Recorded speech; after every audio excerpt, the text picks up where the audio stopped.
सुमंत की बात सुनकर राजा धरती पे गिरे हैं और कौशल्या से कहा कि कौशल्या, अब मेरा अंत समय आ गया है। मुझे श्रवण कुमार के माता पिता का श्राप याद आ रहा है। श्रवण कुमार, जिनके माता पिता देख नहीं सकते थे, जिन्हें दिखाई नहीं देता था, एक ही पुत्र था जो उनकी सेवा करने में अपना जीवन यापन कर रहा था। बहुत दिन तक जब सेवा करते हो गया तो श्रवण कुमार के माता पिता ने कहा कि बेटा, तुमने मेरी बहुत सेवा की है,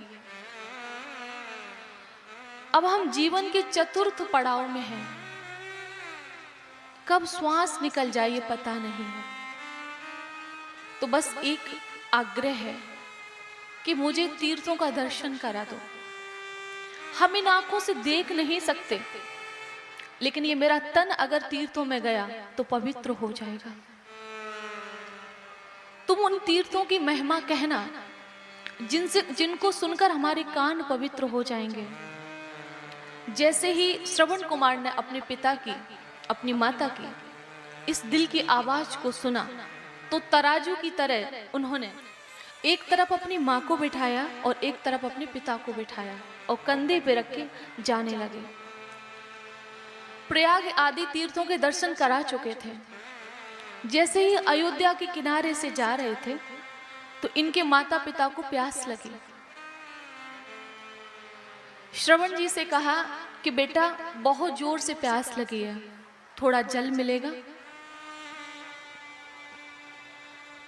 श्रवण कुमार ने कहा कि पिताजी, आप यहाँ जंगल में प्रतीक्षा करें, यहाँ पर एक सरजू नदी है, वहां से हम आपके लिए जल लेकर आते हैं। और जैसे ही ये जल लेने के लिए गए हैं, इन्होंने जल में लोटा डुबोया है तो डब डब की आवाज आई।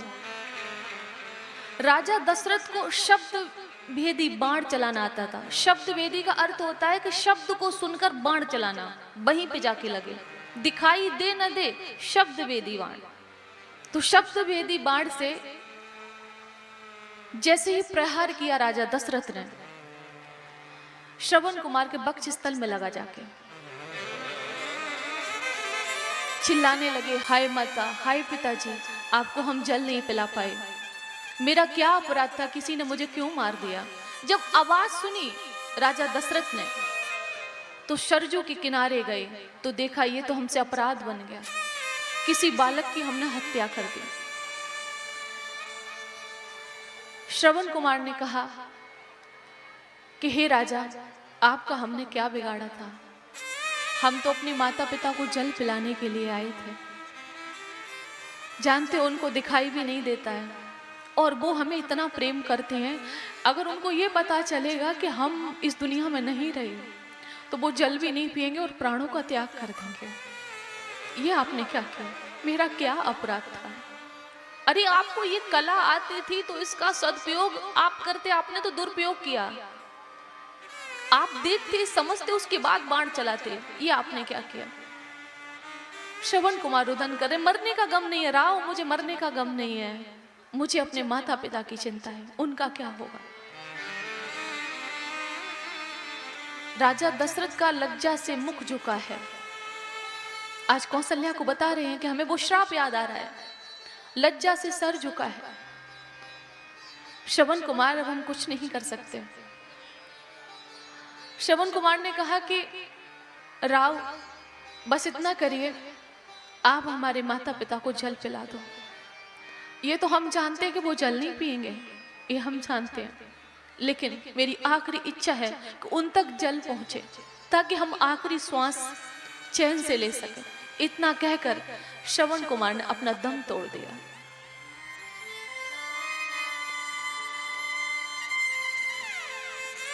राजा दशरथ जल लेकर गए हैं और उनके माता पिता प्यास से तड़प रहे हैं, दिखाई देता नहीं है दोनों में से किसी को। बेटा श्रवण कुमार, कहाँ हो तुम? बहुत देर हो गई, प्यास लगी है, तुम अभी तक नहीं आए, कहाँ हो तुम? राजा दशरथ सामने खड़े हैं, लज्जा से कुछ बोल नहीं पा रहे। और वो दोनों लोगों को दिखता है नहीं, तड़प रहे हैं, बिलख रहे हैं। जैसे ही इन्होंने जल का पात्र आगे किया है,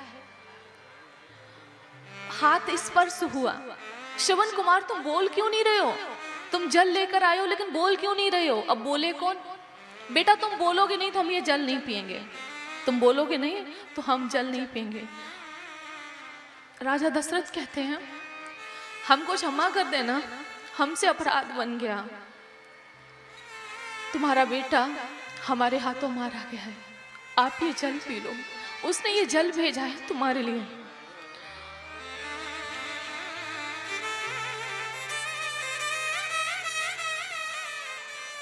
ऐसे भी बेटे होते थे।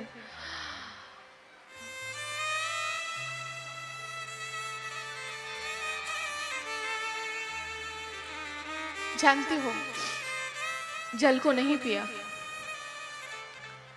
बोले राजा दशरथ, मेरे बेटे का क्या अपराध था? वो अपने माँ बाप की सेवा कर रहा था, वो हमारे लिए जल लेने गया था, उसका क्या अपराध था? तुमने मार दिया।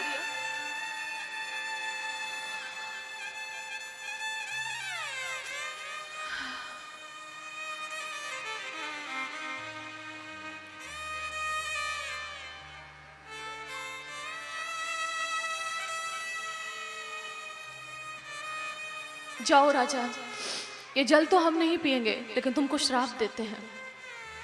आज अपने पुत्र के वियोग में हम अपना दम तोड़ देंगे, क्योंकि मेरा पुत्र नहीं, तुम्हारा है ही नहीं इस दुनिया में कोई। तुमको श्राप देते हैं। जिस पुत्र की गम में आज हम प्यास से तड़प के मर रहे हैं, जिस दिन तुम्हारे प्राण निकलेंगे उस दिन तुम में से एक भी पुत्र तुम्हारे पास नहीं होगा। जाओ, तुम्हें श्राप देते हैं।